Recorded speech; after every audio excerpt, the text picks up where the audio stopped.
Hello students, welcome back once again. आज हम इस वीडियो में पढ़ने वाले हैं transformer in just 3 to 5 minutes. Transformer in just 3 to 5 minutes. और इस तरह की बहुत सारी वीडियोस चैनल पर रेगुलरली अपलोड की जा रही हैं, तो कोई भी वीडियो आपसे मिस ना हो जाए, जो आपके एग्जाम की प्रिपरेशन को बहुत आसान, बहुत कारगर, बहुत इफेक्टिव बनाए, जो आपके टाइम को बहुत ज्यादा बचा दे। तो चैनल को अभी सब्सक्राइब कर लेना, बेल आइकन को हिट कर देना। तो बोला ट्रांसफॉर्मर एक ऐसा डिवाइस है जो कि वोल्टेज का ट्रांसफॉर्मेशन करता है। वोल्टेज का ट्रांसफॉर्मेशन करता है, दैट मींस वोल्टेज की वैल्यू को बढ़ा सकता है, वोल्टेज की वैल्यू को कम कर सकता है। वोल्टेज की वैल्यू को बढ़ाने को, वोल्टेज बढ़ाने को हम कहते हैं स्टेप अप, वोल्टेज कम करने को हम कहते हैं स्टेप डाउन। तो याद रखना कि ट्रांसफॉर्मर दो टाइप के होते हैं, स्टेप अप ट्रांसफॉर्मर वोल्टेज बढ़ाने वाला transformer, step down transformer voltage कम करने वाला ट्रांसफॉर्मर। तो म्यूचुअल इंडक्शन क्या, एक कॉइल में करंट फ्लो हुआ, इसके करंट से मैग्नेटिक फील्ड बनी, और उसकी मैग्नेटिक फील्ड के कारण दूसरे कॉइल में जब करंट इंड्यूस हो गया with the help of electromagnetic induction, तो उस प्रोसेस को हम बोलते हैं म्यूचुअल इंडक्शन। तो transformer step up and step down करता है by using the principle of mutual induction। चलिए आगे बात करते हैं कि ट्रांसफॉर्मर दो टाइप के, step up and step down. अब इस ट्रांसफॉर्मर में जो मेन चीजें हैं वो क्या है, जैसे देखो कॉइल की बात की जाए तो भाई ट्रांसफॉर्मर में दो टाइप की कॉइल होती है, primary coil and secondary coil. भाई ये वाली जो कॉइल है ये प्राइमरी कॉइल है, ये वाली जो कॉइल है ये सेकेंडरी कॉइल है। प्राइमरी कॉइल में इनपुट वोल्टेज दिया जाता है जिसकी वैल्यू को बदलना है, सेकेंडरी कॉइल में आउटपुट वोल्टेज मिलता है। फॉर एग्जांपल हमारे पास 220 वोल्ट जो है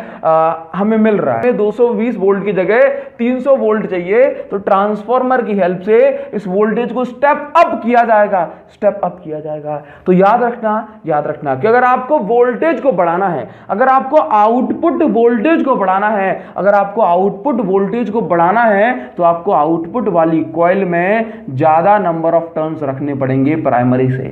अगर आपको आउटपुट में वोल्टेज को कम करना है इनपुट की कंपैरिजन में, तो आउटपुट में कम करने के लिए सेकेंडरी कॉइल में, आउटपुट वाली कॉइल में नंबर ऑफ टर्न्स को कम रखना है। अब इसके बाद बात करेंगे, इसमें होता है सॉफ्ट आयरन की एक कोर।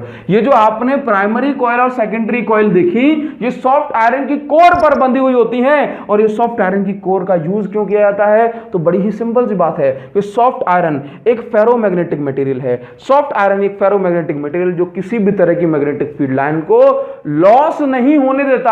तो जो भी मैग्नेटिक फील्ड लाइन यहां से यहां बनेगी उसका वेस्ट ना हो, मैग्नेटिक फ्लक्स का वेस्ट ना हो, तो भाई क्या होता है, सॉफ्ट आयरन की कोर को यूज किया जाता है।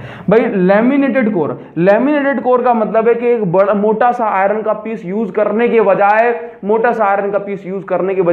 पतली पतली शीट्स के फॉर्म में आयरन के पीस को यूज किया जाता है, उसको बोला जाता है लैमिनेटेड कोर। ऐसा करने से एडी करंट लॉसेस से बचा जाता है। ऐसा करने से एडी करंट लॉसेस कम से कम होते हैं, क्योंकि लैमिनेटेड शीट करने से रेजिस्टेंस बढ़ जाती है। समझ में आया? चलिए अब आपको बताते हैं कि ट्रांसफॉर्मर की वर्किंग क्या है। एसी सोर्स हमने करंट सप्लाई किया। अब भाई इस कॉइल में करंट जाएगा, तो पहली हाफ साइकिल में तो करंट जाएगा, पहली हाफ साइकिल में मान लो ऐसे गया, दूसरी हाफ से एसी है ना, पहली हाफ साइकिल में ऐसे गया, दूसरी हाफ साइकिल में ऐसे जाएगा। तो मान लो कि पहली हाफ साइकिल में जो मैग्नेटिक फील्ड है वो ऐसे बनी, ठीक है, तो दूसरी हाफ साइकिल में एरो इस साइड लगा देंगे, कोई प्रॉब्लम तो नहीं। तो मान लो कि यहां से जो मैग्नेटिक फील्ड लाइन निकलती हैं, वो ये वाली कॉइल में जाकर के टकराती हैं। इसकी मैग्नेटिक फील्ड लाइन इस कॉइल के साथ कनेक्ट होती हैं, जिसके कारण से क्या होता है भाई, इसका फ्लक्स चेंज होता है, तो इसके अंदर एक पोटेंशियल डिफरेंस जनरेट हो जाता है। और हम क्या बोलते हैं कि भाई यहां पर देखो, अब आपको क्या मिलेगा, हमें यहां पर जो है ना पोटेंशियल डिफरेंस जनरेट हो गया ना, दैट मींस वोल्टेज जनरेट हो गया, तो यहां पर हमें आउटपुट में वोल्टेज मिल जाता है। समझ में आया? हमें यहां पर आउटपुट में वोल्टेज मिल जाता है। भाई देखो इसमें करंट फ्लो हुआ, जिसके कारण से बनी मैग्नेटिक फील्ड, ये मैग्नेटिक फील्ड लाइन इससे कनेक्ट होगी, इसका फ्लक्स चेंज होगा। और हमने पढ़ा है इलेक्ट्रोमैग्नेटिक इंडक्शन में कि जब किसी कॉइल के साथ कनेक्ट होने वाला फ्लक्स जब चेंज होता है, तो उसके अंदर ईएमएफ सेटअप हो जाता है, इसके अंदर वोल्टेज जनरेट हो जाता है, और इस वोल्टेज को हमने बोला आउटपुट वोल्टेज। अब जितने ज्यादा नंबर ऑफ टर्न्स इसमें होंगे, उतना ज्यादा वोल्टेज इसका बढ़ जाएगा। भाई अगर ऐसा होता कि इसमें जो है 3 ही टर्न लगे हुए हैं और प्राइमरी में जो है केवल 2 ही टर्न लगे हुए हैं, तो हमें आउटपुट में जो वोल्टेज मिलेगा वो इनपुट से कम होगा। तो हमारा स्टेप डाउन ट्रांसफार्मर ये हो गया। तो पहली साइकिल में अगर करंट फ्लो हुआ ऐसे, तो पहली साइकिल में हमें करंट मिल जाएगा ऐसे, और दूसरी साइकिल में जब इसकी डायरेक्शन बदलेगी तो मैग्नेटिक फील्ड बदल जाएगी, दूसरी साइकिल में जो हमें करंट दूसरी डायरेक्शन मिल जाएगा। तो इस तरह से एसी वोल्टेज को इनपुट और मतलब एसी वोल्टेज को बढ़ाया और कम किया जा सकता है। याद रखना कि ट्रांसफार्मर डीसी वोल्टेज को कम या ज्यादा नहीं कर सकता।